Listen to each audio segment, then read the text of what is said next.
Hello and welcome to What's the Word? Podcast. The takeover special is back. We're excited to be here and see all of you. We think we've got a really cool cue of the week, so we're looking forward to seeing your answers in the comments. So my name's Mercy, and this is I'm Mahongo. So yeah, we're looking forward to this. So we're gonna kind of kick off straight away with the cool cue of the week. So tomorrow, the 29th of March, 2021, is a big day if you live in England because you're allowed to have up to 6 people in a private garden. So let's just take a moment of silence just to remember having people over. And so the cool cue of the week is if you could have anybody, I'm talking anybody like dead or alive, obviously I'd want them to be alive, in your garden. If you could invite anybody to your garden tomorrow, who's at the top of your list when you're thinking, when restrictions open up, this person is coming to my garden for a cup of tea and a chat or a barbecue? So yeah. Well, I actually thought on this one I would hold back and see if I can nick someone else's guest. I just think it's a cracking question. And tomorrow is only one sleep away. Exactly. So I was thinking, classic English literature graduate. I'm having Shakespeare to the garden. I've missed going to the theatre. So I could just have him over and be like, look, tell me what new play you're cooking up. Tell me what you're writing. But also, Shakespeare lived through a pandemic too. He was used to having to close the theatre and reopen it. So I could be like, Shakespeare, man, this is how I'm feeling. Yeah, this is how I'm feeling about lockdown. How do I navigate this? How does the world move on beyond this? And we could talk about his plays. I could be like, hey, let's write a play together, even though I do not write plays. So that's who I'm having in my garden. We've got one person in the comments saying I'm hanging out with John Mayer. Well, I might join. Actually, I might live with. Not live with, but I might have him in my garden. I was gonna say, okay. And then we've got Marilyn has said, would like my daughters, but they live too far away. Not in the world of What's the Word. This is about anybody. So feel free to metaphorically have your daughters in your garden tomorrow, Marilyn. I'm sure you can FaceTime them whilst being in the garden. Oh, look, we've got a spiritual answer here. I would invite Paul's missionary team with Luke. The whole team.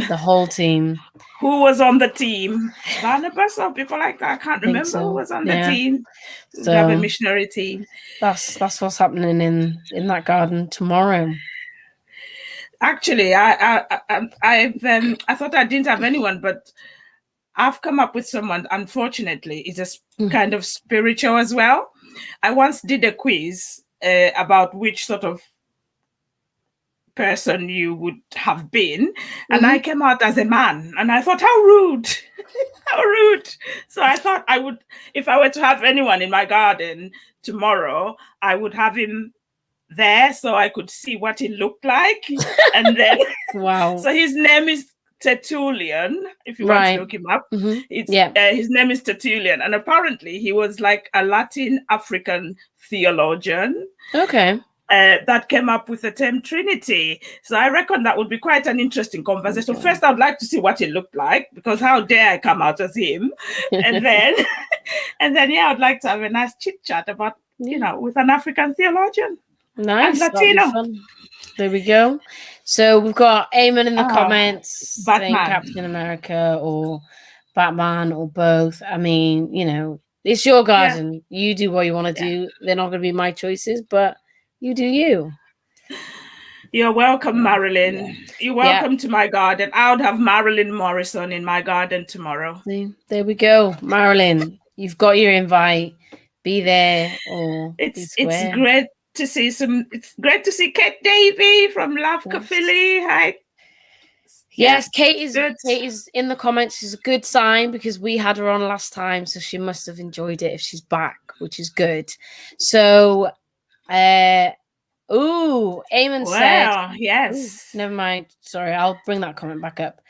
Eamon said, "What's the word live in the Brilliant. garden?" I think that sounds like a great idea. Over to you, boys, for next week. Looking forward to it. What's the word live in the garden? It's going to be great.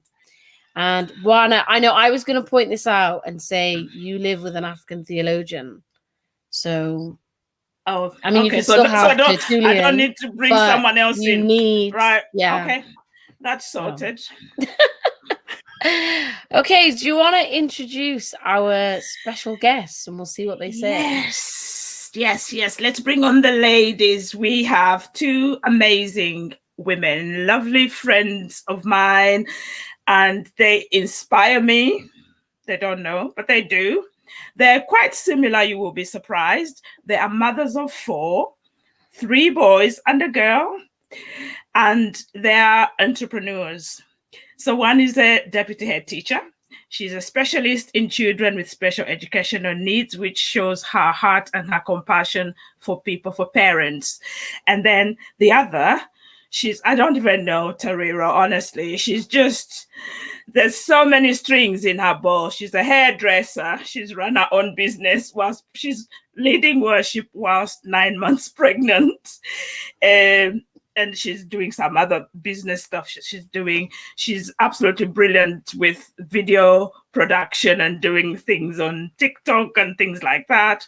So please welcome the mothers of 4, Johanna Deleo Van Vinen and Tariro Babatunde. Hello.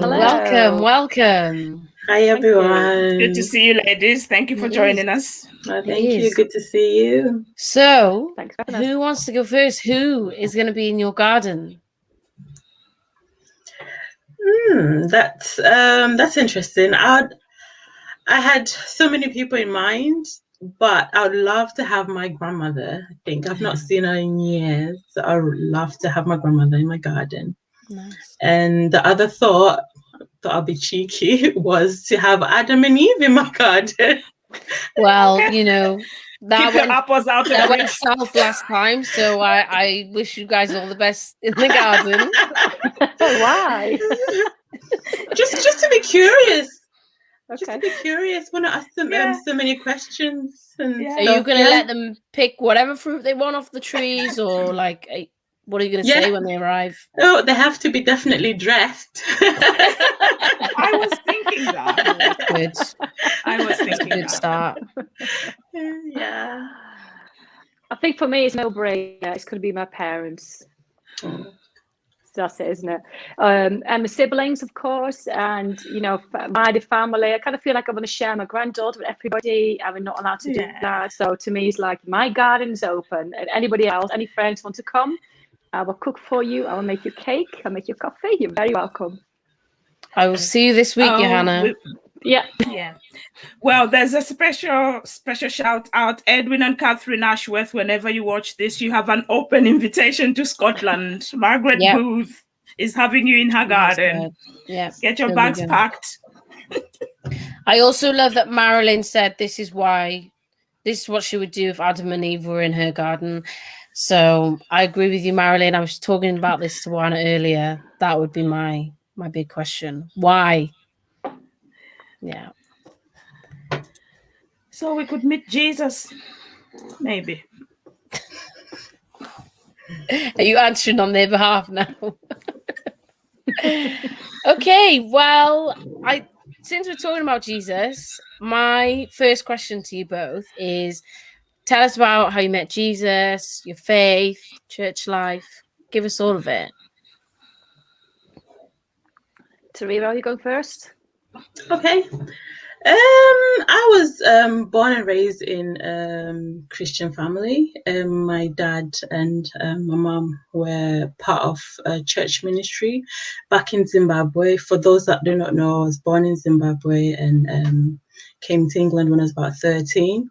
And growing up, my father he still is a man of faith. He would instill in me for me to have wisdom and that relationship with the Holy Spirit. So I remember one day we had gone to see a lady from church. She was pregnant, and I was just quite curious where babies came from, and I was just wondering what kind of baby she's going to have, whether it was going to be a girl or whether it was going to be a boy. And then I asked my dad, I was like, Dad, what kind of baby is she going to have? Is she going to have a boy or a girl? So my dad was like, well, I don't know. What baby do you want her to have? And do you know what? You can actually pray to Jesus, and you can also desire what kind of baby you want her to have. So I was quite intrigued, and then I prayed, and then I can't remember what I prayed for, but that came to pass. So for me, that's how I sort of remembered. And growing up, I gave my life to Jesus when I was about 9, 10. I remember getting baptized at that age as well. At that time, in that particular church where you were only allowed to be baptized by the age of 12, but I was so adamant, I was so sure that that's what I wanted to do, and I loved that community. It felt like, now looking back, it felt like I had a covering, still have a covering, but growing up and obviously having life challenges, you now realize actually I had I was in a hedge of protection. I don't know if that makes sense. So so that's how I became a Christian. Yeah. It's brilliant, that parental hand holding. My dad introduced me to Jesus pretty much. And it's so precious, isn't it, to bring your children to Jesus. Yeah. Johanna? Mine's very similar, actually, because I was brought up in the Netherlands, not where you're from, obviously, but similar in the sense of my parents brought up in a Christian family. Parents pastored the church, and Wednesday afternoon was the day where you wouldn't have school in the afternoon. You had a free afternoon, and I used to be sent to a little kids club, and there's somebody. It must have been about, I don't know, maybe 7 or 8. I'll have to ask my parents, but there was somebody there explaining to us that you're not a Christian because your parents are Christians. And I remember the big red phone, the old one, and he was dialing the phone and speaking on zero to God and explaining all to us. That's a bit that was really stuck in my mind. But I remember going home to my mum saying, I'm so confused. I want Jesus in my life. I just want which bit to have, because we've got to share it between everybody. So for me, it's like, I understood that I needed to ask Jesus to come into my life. I understood that I had to make that choice. I just didn't know how to do it because that was not clear. So my mom kind of taught me through it. And that's how I became a Christian. And, looking back at my life, I've never wavered from it. You get introduced by your family to Jesus, and you have this conviction and this drive to know him more and to follow his words. And that's never changed for me all the way through my life. I just stuck by it and loved being part of church life, and just love to keep on learning and still learning, and love just to Christian life. I won't waver from it, which is what the scriptures say, so. Yeah, brilliant. I just love, what Jesus does, and just looking on the screen is like, it's a mix of culture. And what Jesus, in the Bible, it tells us that he's made one new person, one new man from different nations, and God's dream is to have different nations all together, all one, not sort of one, but all one.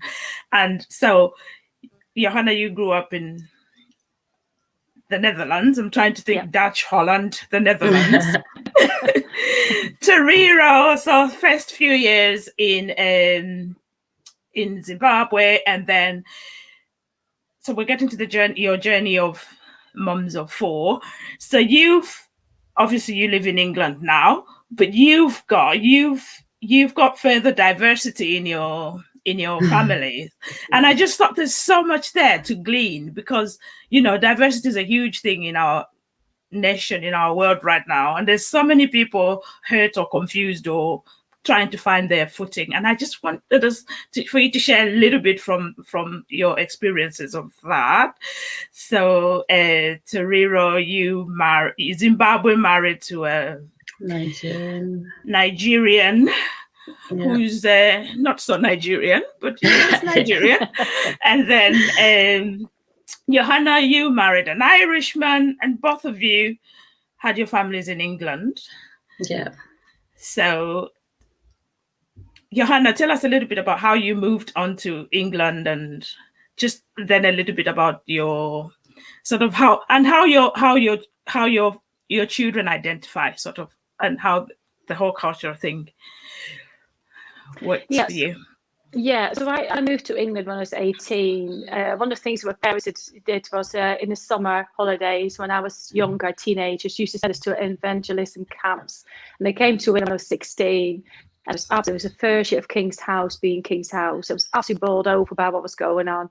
And I just really felt like if I want to grow spiritually, this is it for me. This is where I need to be. But that was the drive for me. Really. It saw me in the summer. And I went back to the Netherlands, finished up my college and kind of moved the year later. So that's how I came to be here. And then I got stuck here, basically. And I did, I got married to an Irishman, and we just love culture in our household, And I think my children pick and choose what I feel like, what I want to be. I want to be a bit Dutch today, a bit Irish today, a bit English today. I think they just pick and choose. But, we've always tried to keep the Irish going and, what goes on there and the Dutch going. So we celebrate the Dutch Christmas in like November, December time, anything Irish parties, we're there. So it's nice to have this multicultural stuff going on, where you can just slip in and out, whatever it feels like, So there's a lot of Dutch songs going on in my house at the moment. I sing to my granddaughter, my kids are picking them up. They're not sure what they're singing, but they're just copying those kind of phrases. So it's really lovely just to have all these cultures going on. Yeah, it's amazing how you're quite... the culture is so visible, because I've been with the Irish family, so sort of dance, very much into dance, and I know you're Daleo van Winnen, the Dutch side. You love food and bring all the family together and big celebrations. So it's amazing that you can just be yourselves and it all just blends. Yeah. Tariro, tell us about Nigeria. Well, I met Taiwo a few years ago when he was at uni and I was at uni, and we were working and we became friends, and he took my number, and over the years, he would just call and I'll change phones, and he'd be like, "Oh, hi, it's Taiwo." I'm like, "Who?"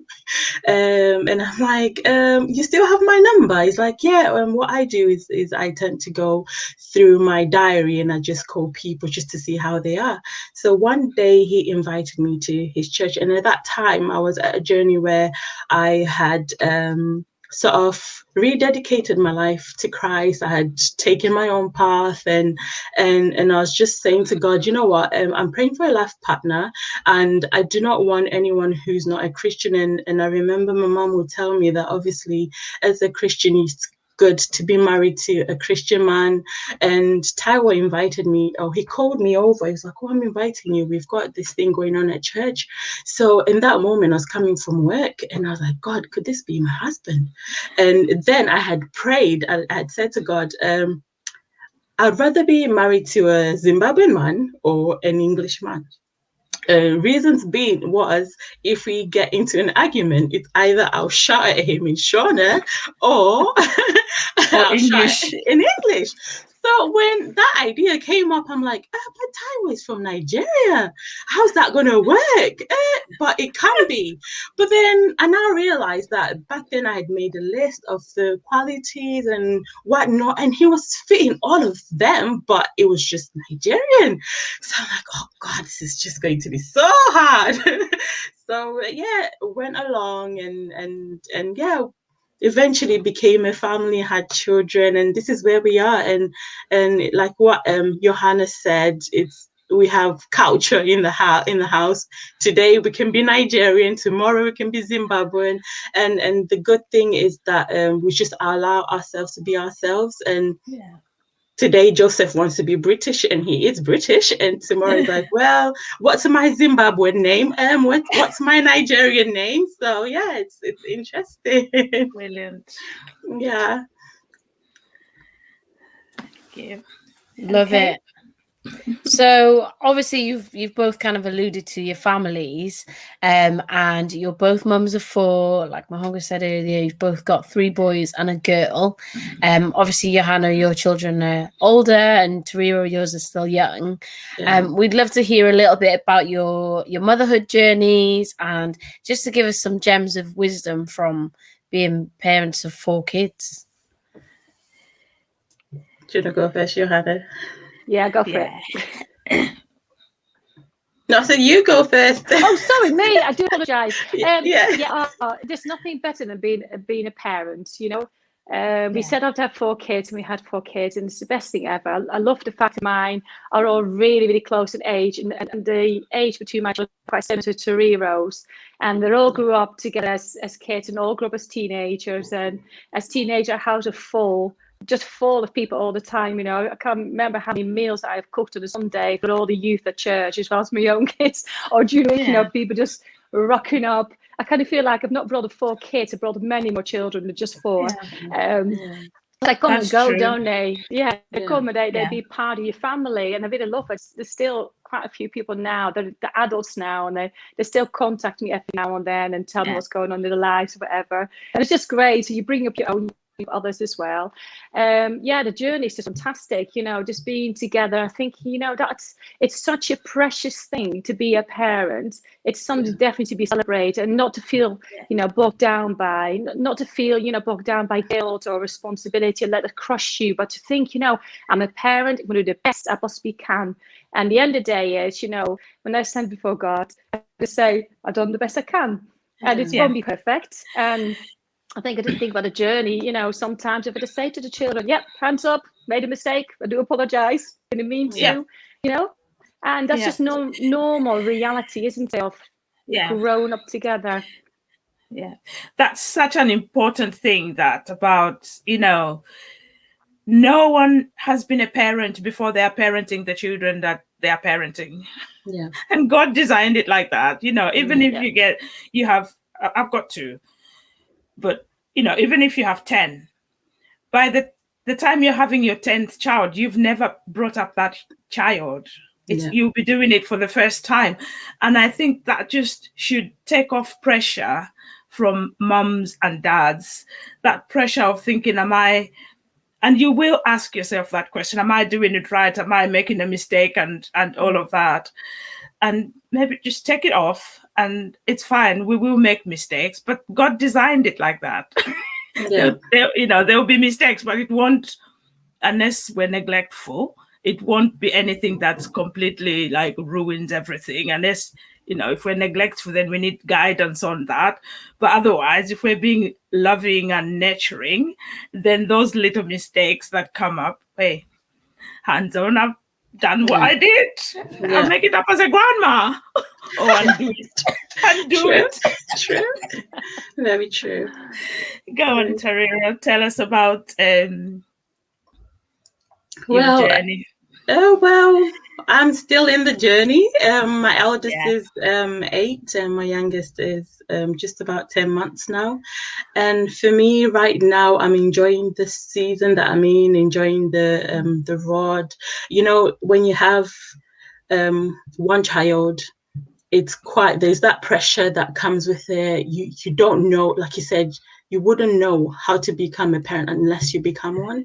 And I remember when I had Joseph, and you'd want to do the things right. And I remember even like when Tyra would come from work, I would stop him by the door, take off your shoes, wash your hands, do not hold the baby in your work clothes, change. Then there's just so much pressure. You just have to do things right. But now, being a mother of 4, I've sort of set back and like, okay, take things as they go, enjoy the moment. Every child is different, and enjoy them individually, because there's just so much different characters in my children. And I mean, I'm really enjoying that journey, raising my children, especially in Christ, and also having a church family, people I can turn to go to, like Johanna, she's my midweek group leader. So if I need her, she's there. It's also, she has resources that I need to use. She's always telling me, okay, I've got this, do this. So yeah, so it's amazing. And also having people in church that you can pray with as well, and also uplift. So yeah, I'm really enjoying this season that I'm in. Yeah.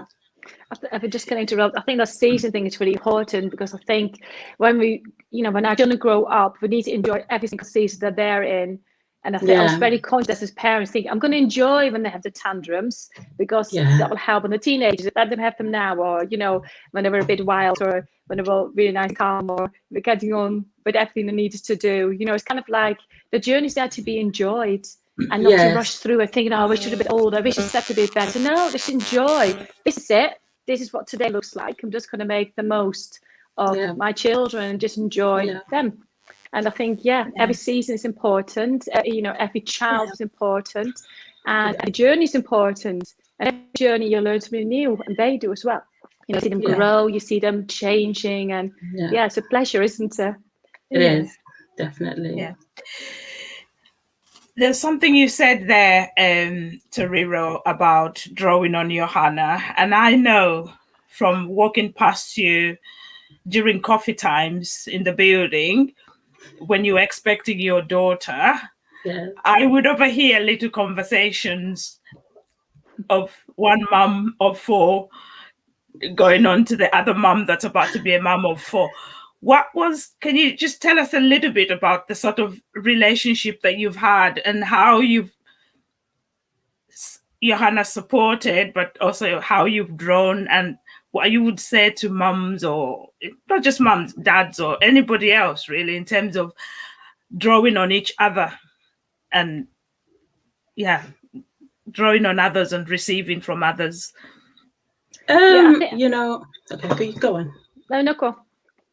For me, I feel it's important to not go through life by yourself, and it's always good to bring other people in, and even if it's the hardest thing for you to do. I get that some people are introverts and some people are extroverts, but when you're an introvert, sometimes it's harder for you to bring people in and find people that you feel comfortable to go to and speak, and find things that you like, also see in others that you like and you want to bring into your life and bring that change. And I think it's wise for Christian families, even families out there, to actually, even might be your neighbor, there might be that one thing that you like that they do, and it's good to learn from others. I did the similar thing on my journey. I always make sure they're connected with other families, and just getting to know them and have them all around the dinner table, eating together once a week or whatever. And I still do that now, and it's just really important. I've always thought as a parent, I want to be teachable. I want my children to be teachable. So they have to, they have to see the example of that. But also we can learn so much. I made some really good friends along the way, the parents, and just sitting, and chatting to them. How much pocket money do you give? How do you discipline your child? What time do your kids go to bed? And some things I thought, well, I would never do that. That will not work with my children. As other things I picked up, took on board, and kind of like we're here to learn together, aren't they? They say it takes a village to bring up a child, and I want that village to be part of my family. So it's good. Thank you. Do you want to follow up on anything, Mercy? So when you introduced them both, you kind of talked a bit about their careers and how kind of savvy they are, and I'd love for you both to kind of just talk a little bit about business or work life, and what's helped you navigate that, especially as a mum. I think so often people just think, oh well, as soon as you become a mum, like your career's done with, but actually you two are great examples of how that just isn't true, and so it'd be great to hear a bit about your journey, what has helped you, what challenges you might have faced, and how you've overcome them. And how within that, the decisions you made in prioritizing your 4 and then still being able to balance your entrepreneurship, and be great. So for me, it's still a journey. I'm still on that journey. I went to uni to study accountancy, and remember having children, and I thought, okay, I don't think I'll be able to pursue that, and just struggled a little bit. And then I never thought that I was a business person or I was an entrepreneur. You know, I would I remember growing up, I learned how to do hair. And I remember that was in that season when I had Joseph, that was my way of bringing money in. I would do people's hair and stuff. And over the years, I'd pray to God, like, okay, God, what am I going to be doing? And I also like to give God ultimate terms. I'm like, okay, tell me now. I want to know now. and I remember one time having a dream, and I had a shop, and my hunger came, and she was buying. I never understood why I was actually selling things, and I'm like, why was I selling things? And then to look at where I am now, I'm actually doing that. I'm selling things, whatever I feel like, okay, that's good to go out there. I'm on the go. It's just not stopping yourself in trying things, because sometimes as individuals we stop ourselves, just think, oh, it's not for me, or I'm not going to find people out there who are going to support me. But sometimes also God puts you in situations where you actually on the go. Like at the moment, I've got this business that I'm going on with, and God literally put it on my lap. I just woke up one day, I'm like, how did I get here? But so I'm really enjoying that. Yeah. So I'll fill in a dot for you that you've skipped, because there was one time that you had you were working and you had your one, two, but you just had your two, and then you just decide. It was almost like instantly, like, I can't do this. Oh yeah. So you're yes. like, I can't do this. So you gave up that work. I need to be a mom. Yeah. And then you started parenting your two, and then the hair. Your sisters just posted that you learned to do the hair on her head. Yes, I did. And then, so as you decided that for the sake of my children, I've got to put this aspect of career on hold. Yes. The door opened up that actually you could do people's hair in your home. Wow. Yes. You know, and you had all this app and booking systems and all of that. Yes. And so it's the decision making at different points, isn't it? Yes. That, yes. Yeah. As your family grows. Yeah, there are different seasons. It's just you discerning what's on the go for you in that moment, and just do it. And I believe that God opens doors and closes doors in the right moment. Yeah. Yeah. I think my story is similar, probably. So I was working when I had Liam, my eldest, and then when I had Eamon, number two, I gave up work, and I was purposely. I just thought, I'm happy not to have a car. I'm happy not to go anywhere on holiday. I'm happy just to be a mum. And it wasn't giving up the career or not being career focused. It was really about, I really wanted to give the best that I could be to my children, and just being at home. And it was just perfect, and I had number three, then I had number four, and just like, it was the right decision. It was a decision we made as a family, that's how we were going to do it. It could be a homestay mom, and then when the youngest was going to go to school, I was going to rethink it. As it happened, when the youngest was due to go to school, they had been separated, so I had with a completely different decision having to make. I then decided just to go, I'm just going to aim high. Why not? Let's just aim really high and see how it goes. I remember somebody really discouraged me, say, don't do that. I'm not sure that's right for you. I'd probably more than one person saying that. But I decided when my youngest Lily went to school that I would go to university. I did an access course to get some more A levels, and I went straight to university. I did teaching training, and I loved every minute of it. And I kind of worked out that by the time I'd finished university, my youngest would be year 5. And my eldest two, they would already be at high school. So I thought that would be a great time to start work. So it seemed to just really fit in with a plan of still wanting to be there for the children. And all those years when in primary school, I was able to go to assemblies, dropping them off. My parents were amazing. They lived around the corner from school. They attended assemblies all the time as well. Or they picked the kids up for me. It's like we all kind of worked together really, while they're all at primary school. And I started working, I was 41 when I went into teaching. Absolutely loved it since then. It's just it's about being passionate for people, about wanting to see others do well, ended now in secondary, now with special needs, and now with mental health children who have mental health needs. Yeah, and it's just fantastic. Yeah, the decision, like you said, Mahonga, it is all about deciding what's right for your family at the time. And I'd never judge somebody else for having a baby and continue to work, because that's their decision. Yeah.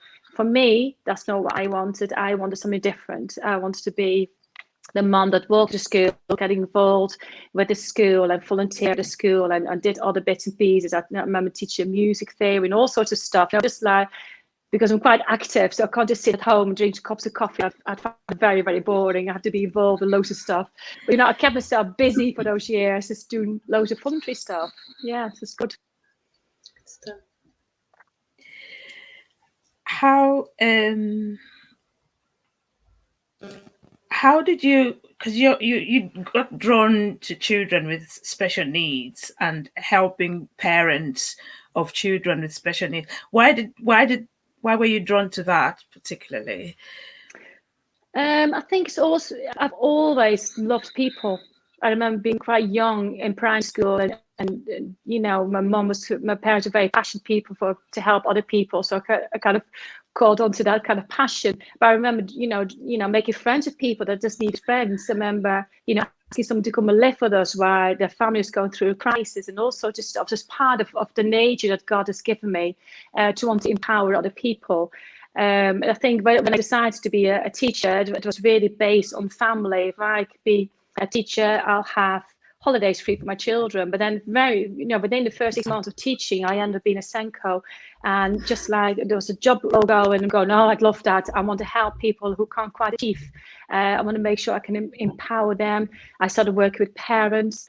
Absolutely loved work with parents. Yeah, it's all about, my whole life is really about how can empower other people to be the best that they can be. Yeah, thank you. Brilliant. It's been amazing to chat to you. And just to kind of round this off, what would your final message be to, the people watching on the other side of the screen? What would be the one thing you'd want to say? For me is live in the moment, enjoy your life. Don't look elsewhere. Don't look what the next person is doing. Make sure you are happy with what you're doing with your family. Sometimes we miss the little things in desiring the unimportant things in life. So I'd say, enjoy your life, live in the moment. Yeah. I think mine is, talk about parenting. So mine is about giving time to your children. I loved over the years of giving individual time to the kids when we were younger. When they were quite young, I take one of them out here, then somebody else another week. And it's giving time to them. When a teenager used to come to me sometimes, I've been asleep for an hour, and they'd be knocking the door going, "Can I talk to you about something?" And, it's important to give time. Give time to your children, show us like to honor, show us like to give time, show us what's like to encourage, to pray for them, and to believe in, always looking for what God's got for them in their life, and also encourage them to draw that out of them, So for me, it's about, you never lose that. I know people say to me, oh, your kid's a bit older, because my youngest is now nearly 21. However, it doesn't change that. I'm still there praying for them, still there want to encourage them, still want them to guide them, still want them to honor others and honor each other and love each other and follow the word of God, and that never changes. So just be prepared to give time. Yeah. What are you looking forward to in terms of after tomorrow? Feels like Freedom Day. Really? What are you looking forward to? Because obviously we've lived in this bubble that's not our usual sort of the way we live, and hopefully things are going to change and we can so what do you see in the coming days? I see going back to church and meeting you all, giving you all hugs. That's what I'm looking forward to. But Go on, Johanna. Yeah. Mine's similar. I just think we've done really well doing lots of Zoom meetings and lots of phone calls, whatever. But I'm just really looking forward to the season to come. You know, my family's constantly growing. I love that. I love the fact that, you know, our church is constantly growing. I love the fact that, you know, in time to come, we can have the band together again, worship together with the band, or just, you know, meeting up for a coffee, not just for, you know, don't have to be walking. I don't quite like walking, but, you know, all that kind of stuff, you know, going out shopping. I can't remember last time I stepped in a shop, other than a food shop, just anything, you know, but just, yeah, just meeting people in a different way. It's going to be fantastic. Yeah, brilliant. Thank you. Great. Well, sounds like the ice cream van is waiting for somebody. So we will wrap it up here. It's been so good to chat with you both and get some real wisdom. And we definitely need to have you on again. Thank you. Yeah. Thank you. Yeah, thank you. Thank you. Nice. Thank you, Nice. everyone. Thank you. Yeah. Bye, everyone. Next week, Thank you. Lana and Eamon Bye. are back and should be doing What's the Word in the Garden. So look out for that. Oh, Wonderful. let's see what the weatherman says. Yeah. Well, thank you, everyone, for joining us. Bye. Bye. Bye.